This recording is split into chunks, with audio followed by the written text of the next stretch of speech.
आइए कक्षा 12 के सभी विद्यार्थी सामान्य हिंदी क्लास में आप सभी का स्वागत है। देखिए, आप लोगों को इस समय पढ़ाया जा रहा है पवन दूत का। क्या पढ़ाया जा रहा है? पवन दूत का।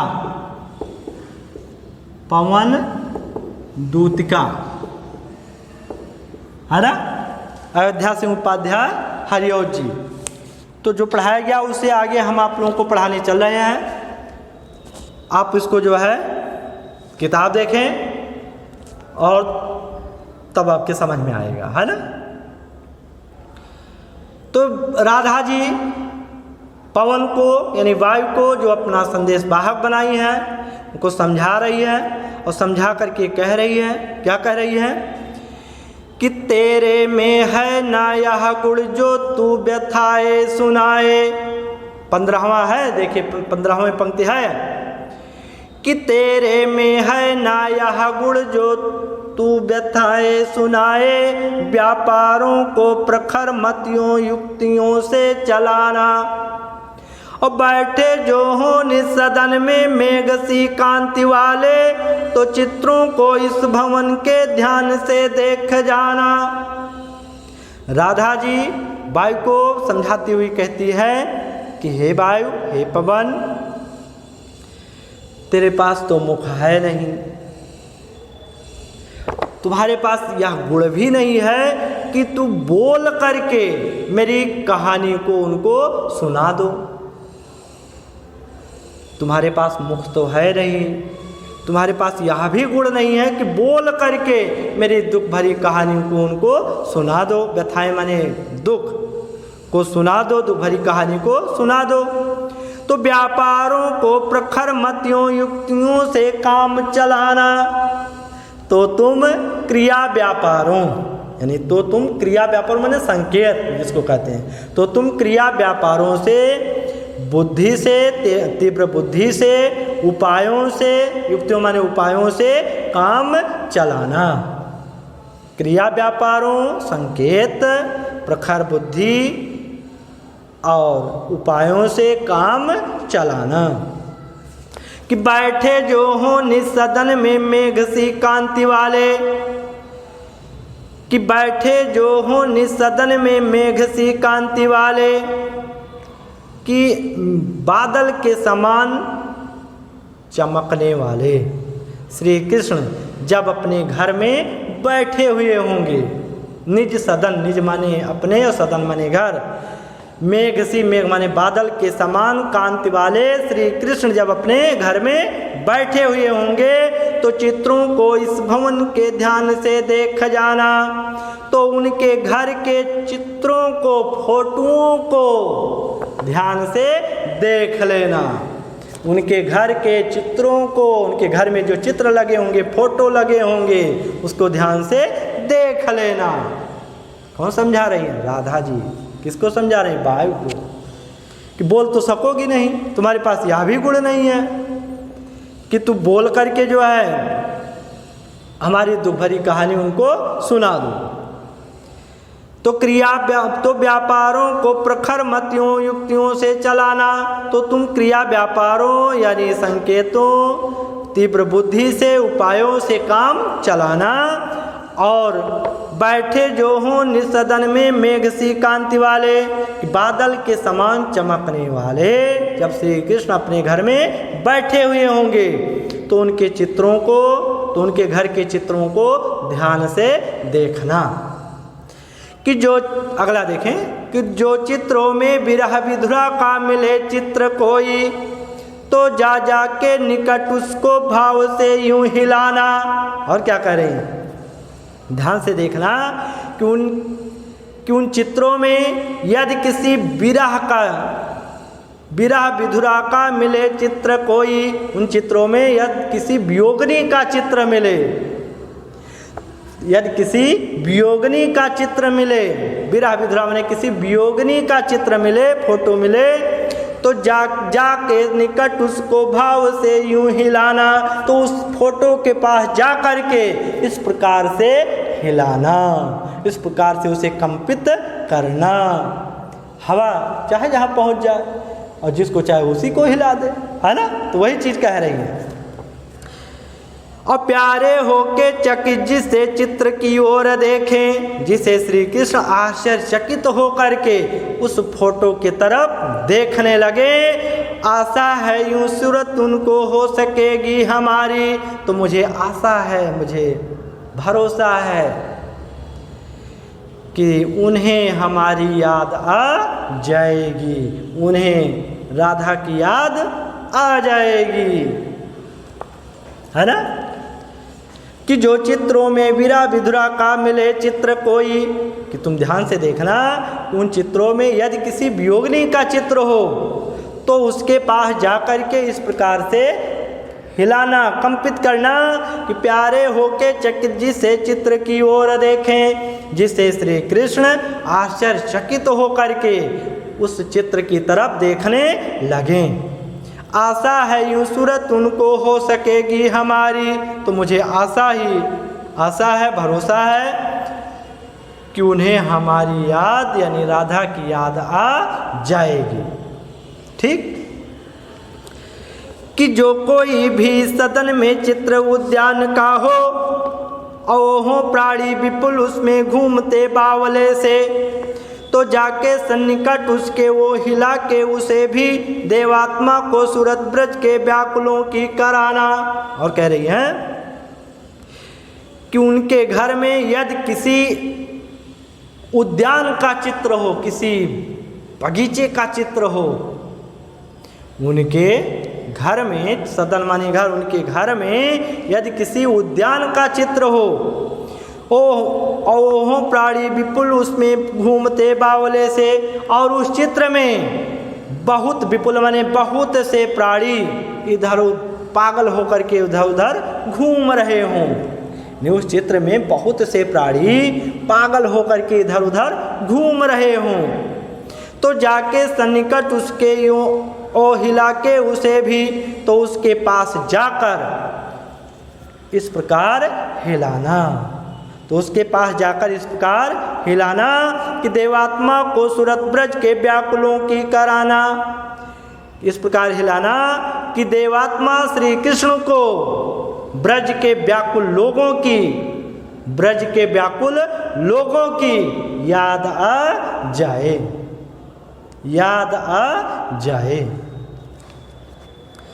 कि जो कोई भी सदन में चित्र उद्यान का हो, यदि उनके घर में किसी उद्यान का चित्र हो, है ना, और उसमें बहुत से प्राणी पागल होकर के इधर उधर घूम रहे हों, तो जाके सन्निकट उसके वो हिला के उसे भी, तो उसके पास जा कर के इस प्रकार से हिलाना कि देवात्मा को सूरत ब्रज के व्याकुलों की कराना, कि देवात्मा श्री कृष्ण को ब्रज के व्याकुल लोगों की याद आ जाए।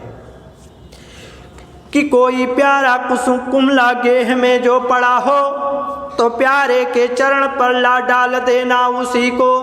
और क्या कह रही हैं, समझाती हुई कह रही है कि यदि रास्ते में नहीं कोई प्यारा कुसुम कुमला गेह में जो पड़ा हो, कह रही हैं यदि उनके घर में, गेह माने घर, यदि उनके घर में कोई मुरझाया हुआ फूल पड़ा हुआ होगा, कुसुम माने फूल, कुमला माने मुरझाना, यदि उनके घर में कोई मुरझाया हुआ फूल पड़ा हो, तो प्यारे के चरण पर ला डाल देना उसी को, तो श्री कृष्ण के चरणों पर उसे ला करके डाल देना।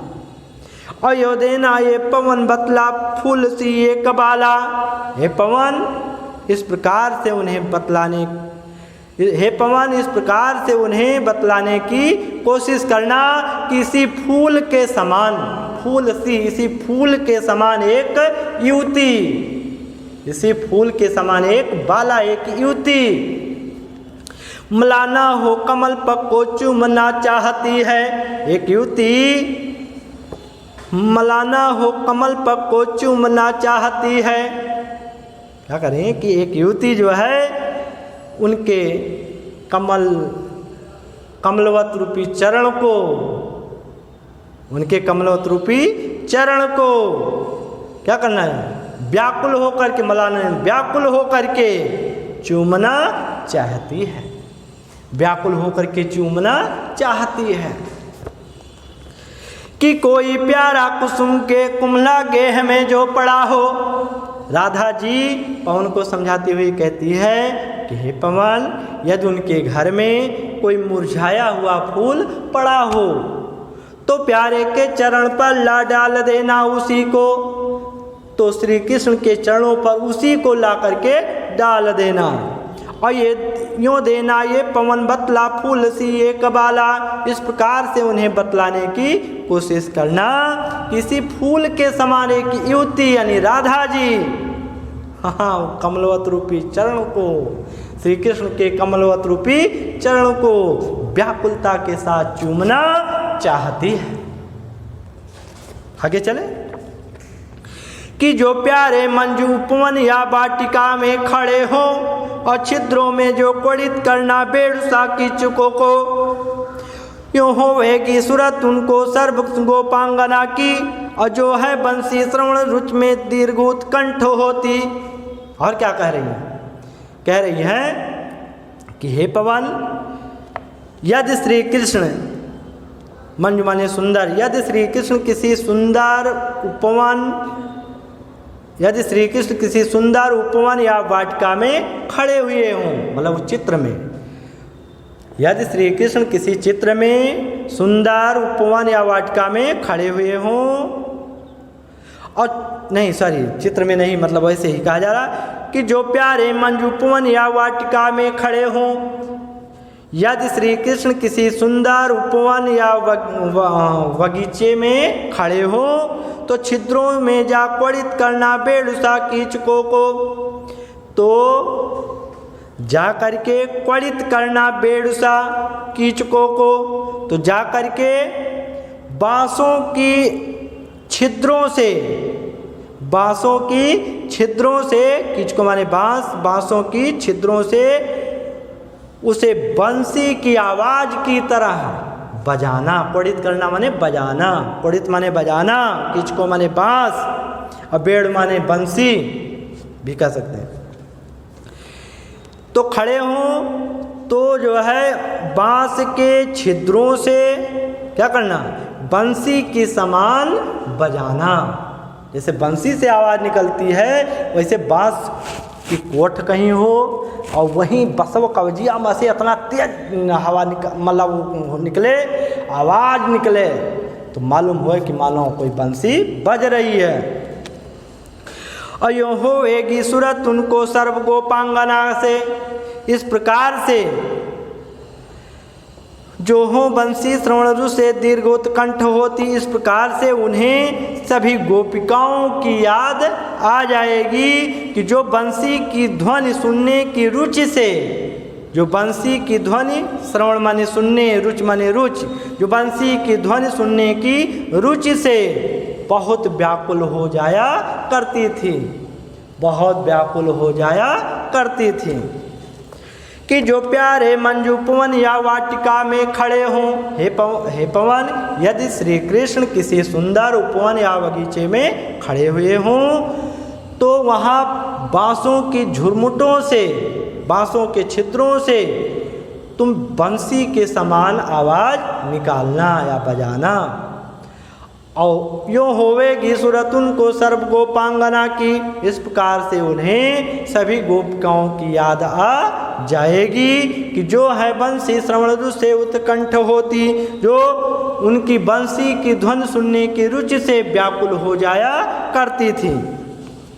अंत में सुनिएगा कि लाके फूले कमल दल को श्याम के सामने ही और थोड़ा थोड़ा विपुल जल में व्यग्र हो डुबाना। और क्या कह रही हैं कि लाके फूले कमल दल को श्याम के सामने, कि खिले हुए कमल के समूह को श्री कृष्ण के सामने, श्याम माने श्री कृष्ण, श्री कृष्ण के सामने ला करके थोड़ा थोड़ा विपुल जल में व्यग्र हो डुबाना। विपुल माने बहुत, बहुत से जल में थोड़ा थोड़ा, धीरे धीरे, थोड़ा थोड़ा व्याकुल हो करके क्या करना, डुबाना।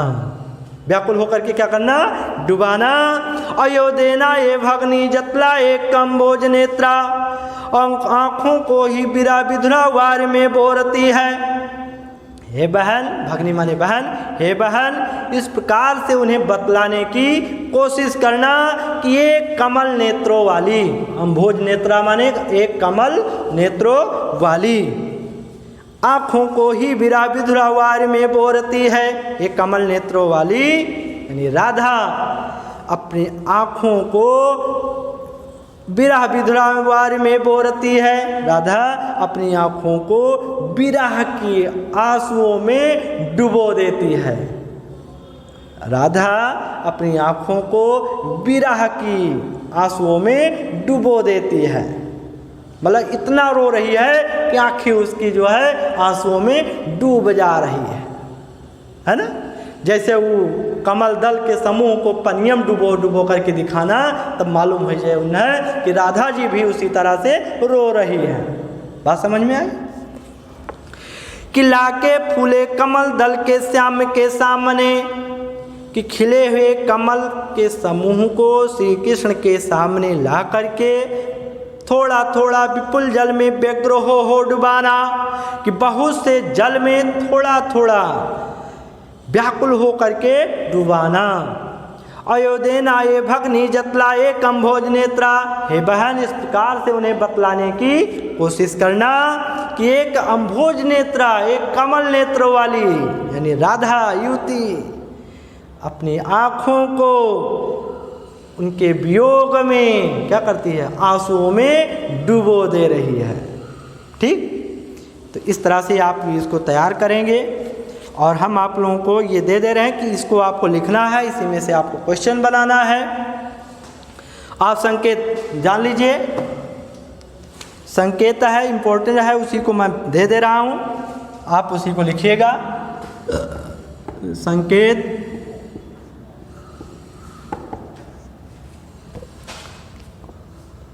इम्पोर्टेंट में है कि जो प्यारे मंजू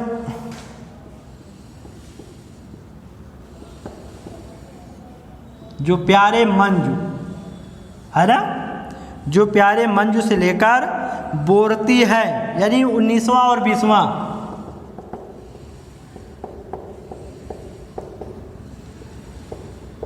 बोरती है, ये दोनों पंक्तियां आप ले लीजिएगा और पांचों क्वेश्चन आप बना करके इसी में से कोई 5 क्वेश्चन भी आप बना लीजिए और रेखांकित हम करवा दे रहे हैं। कितना आप उसको रेखांकित करोगे, रेखांकित कर लीजिएगा। कि यो देना ये भगनी जतला एक कम्भोज नेत्रा, आँखों को ही बिरा विधुरा वार में बोरती, यानी 20वें की अंतिम की 2 लाइन, 20वें की अंतिम की 2 लाइन। यो देना ये भगनी से लेकर बोरती तक अंडरलाइन कर लीजिए, इतने का केवल अर्थ लिखिएगा। ठीक, और बाकी सब आप क्वेश्चन बना लीजिएगा। क्वेश्चन बना करके उसको लिख करके हमने आपको समझाया है, कैसे आप बना करके लिखोगे, ये आपका काम है। अब बना करके लिखिएगा और होमवर्क आप हमें दिखाओगे, डाल दोगे उस पर। ठीक, ठीक है, ओके।